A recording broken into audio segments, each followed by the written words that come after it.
Hello friends, आज की video में हम कोसाइन रूल के फॉर्मूले प्रूव्ड करेंगे कि ये फॉर्मूले बने कैसे हैं। एक तरीके से कोसाइन रूल ट्रायंगल के एंगल और तीनों साइड में रिलेशन दिखाता है, जिसकी मदद से अगर ट्रायंगल की तीनों साइड गिवन है तो ट्रायंगल का कोई सा भी एंगल निकाल सकते हैं, या फिर ट्रायंगल का कोई एक एंगल गिवन है और दो साइड गिवन है तो हम तीसरी साइड निकाल सकते हैं। काफ़ी इंपॉर्टेंट फॉर्मूले हैं ये होते हैं कोसाइन रूल।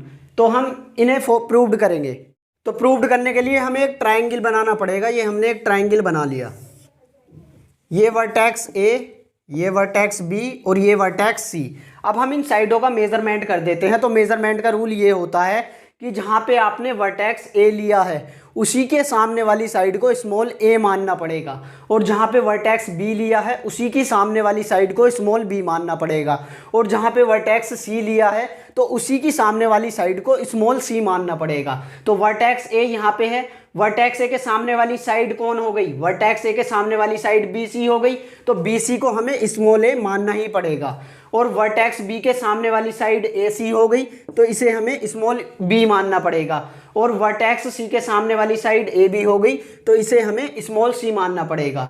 तो इस ट्रायंगल में ए बी हो गई स्मॉल सी, और बी सी हो गई स्मॉल ए, और ए सी हो गई स्मॉल बी। अब हम इस ट्रायंगल में वर्टेक्स ए से एक परपेंडिकुलर डाल लेते हैं। तो ये ए डी हो गया परपेंडिकुलर बी सी पर। तो ए डी परपेंडिकुलर है बी सी पर। अब हम यहाँ पे कोस बी की वैल्यू निकालते हैं। तो कोस बी, इस वाले राइट एंगल ट्रायंगल में आ जाओ। तो हम ये कोस बी निकाल रहे हैं। तो यहाँ पे देखो cos B is equal to क्या हो जाएगा? कोस बी हो जाएगा बेस अपॉन हाइपोटेन्यूस होता है, और बेस क्या हो जाएगा इस राइट एंगल ट्रायंगल के लिए? बेस हो जाएगा बी डी अपॉन हाइपोटेन्यूस कौन हो जाएगा? ए बी हो जाएगा। अब आप यहाँ पे वैल्यू रख दो। बी डी की तो वैल्यू पता नहीं है, लेकिन ए बी कितनी है? Small C. तो यहाँ से क्रॉस मल्टीप्लाई करके बी डी की वैल्यू आ जाएगी सी कोस बी। ठीक, बी डी की वैल्यू आ गई। अब हम फॉर्मूला लगाते हैं कोस सी। कोस सी की वैल्यू निकालते हैं। तो कोस सी में अब इधर इस वाले राइट एंगल ट्रायंगल में आ जाओ। तो cos C is equal to फिर से बेस अपॉन हाइपोटेन्यूस। तो बेस हो जाएगा यहाँ पे डी सी अपॉन हाइपोटेन्यूस कौन हो जाएगा? ए सी। तो यहाँ पे भी हमें डी सी की वैल्यू नहीं गिवन है, लेकिन ए सी की वैल्यू गिवन है स्मॉल बी। तो यहाँ से भी क्रॉस मल्टीप्लाई करके डी सी की वैल्यू हो जाएगी बी कोस सी। तो हमने ये दो वैल्यू निकाल ली, B D is equal to C cos B और D C is equal to B cos C. ये दोनों वैल्यू आगे हेल्पफुल होंगी। अब हम इन दोनों राइट एंगल ट्रायंगल में पाइथागोरस थ्योरम लगाते हैं। तो सबसे पहले हमने ये वाला राइट एंगल ट्रायंगल लिया A D B. In right angle triangle A D B, तो यहाँ पे पाइथागोरस थ्योरम लगा दो। तो ये हो जाएगी ए बी का square is equal to B D का स्क्वायर प्लस ए डी का स्क्वायर। इसे इक्वेशन 1 मान लेते हैं। अब इस वाले राइट एंगल ट्रायंगल में आ जाओ ए डी सी में। In right angle triangle A D C, तो यहाँ पे पाइथागोरस थ्योरम हो जाएगी ए सी का square is equal to D C का स्क्वायर प्लस ए डी का स्क्वायर। तो ये सेकंड इक्वेशन। तो हमें यहाँ से ए डी के स्क्वायर को ख़त्म करना है, क्योंकि फॉर्मूले में ए डी के स्क्वायर की कोई ज़रूरत नहीं है। तो हम इक्वेशन 1 में से 2 को घटा लेते हैं ताकि ए डी का स्क्वायर ख़त्म हो जाए। तो ये हो जाएगा ए बी का square is equal to B D का स्क्वायर प्लस ए डी का स्क्वायर। तो पहली इक्वेशन में से हमने दूसरी को घटाया है। तो जब हम घटाते हैं तो इनके साइन चेंज हो जाते हैं।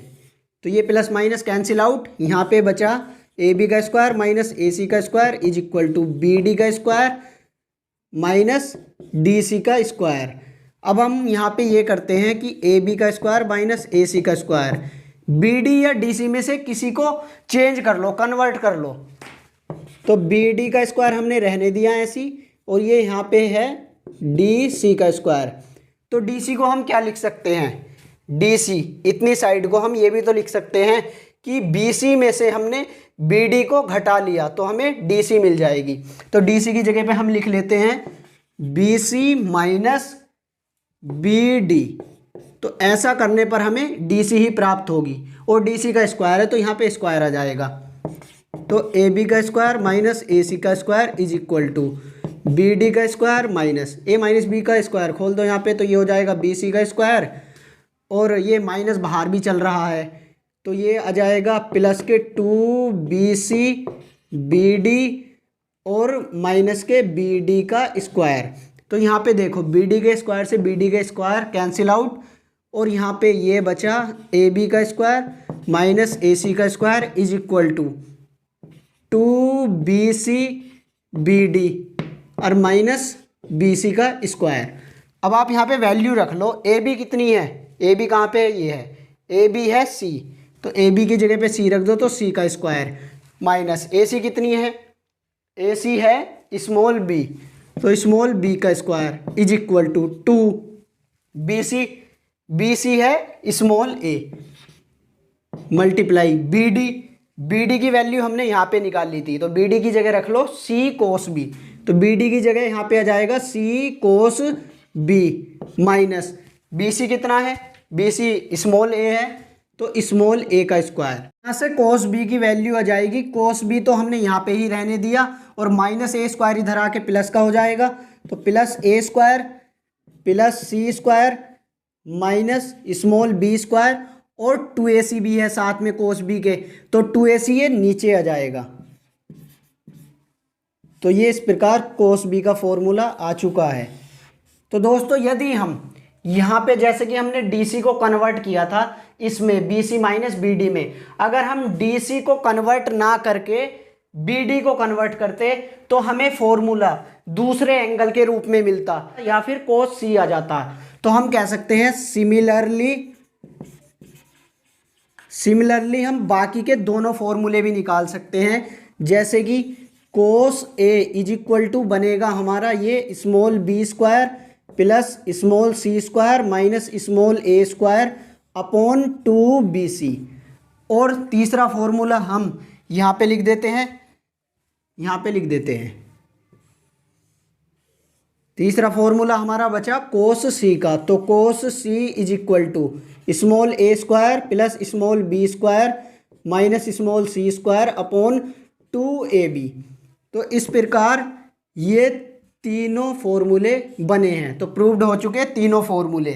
और दोस्तों इन फॉर्मूलों को याद रखना काफ़ी आसान है या फिर इन्हें बनाना काफ़ी आसान है। जैसे कि हम एक फॉर्मूला बनाते हैं कोस ए का, तो सबसे पहले तो हमें यह देखना है कि हमने कोस के साथ में कौन सा एंगल लिया है, तो यहाँ पे हमने कोस के साथ में एंगल ए लिया है।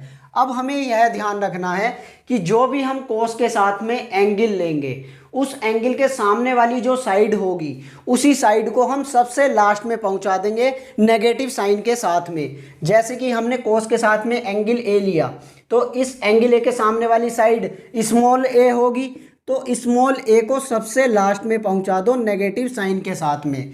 अब जो दो साइड बची हैं उन दोनों साइड के स्क्वायर को हम प्लस के रूप में लिखेंगे।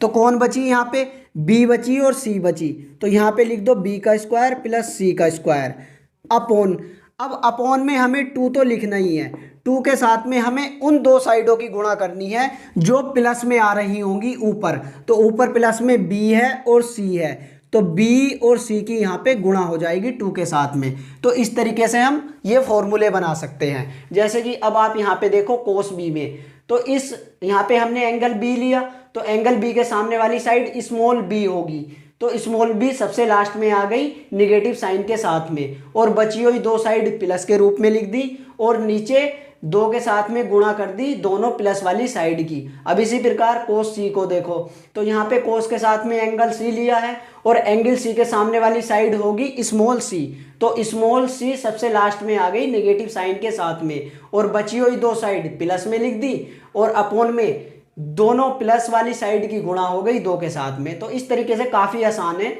इन फॉर्मूलों को याद रखना। तो दोस्तों यदि आपको आज की क्लास में कोई भी डाउट है तो अपना डाउट कमेंट बॉक्स में लिखिए, या फिर आपको मैथ में किसी विशेष टॉपिक पर डाउट होता है तो अपना सजेशन हमें दीजिए, हम आपके सजेशन पर सेपरेट वीडियो बनाएंगे। तो दोस्तों यदि वीडियो पसंद आई तो वीडियो को एक लाइक कर दीजिए, चैनल पर नए हो तो चैनल को सब्सक्राइब कर लीजिए और बेल नोटिफिकेशन को भी ऑन कर लेना ताकि आने वाली वीडियो की नोटिफिकेशन आपको मिल जाए। तो दोस्तों मिलते हैं नेक्स्ट वीडियो में।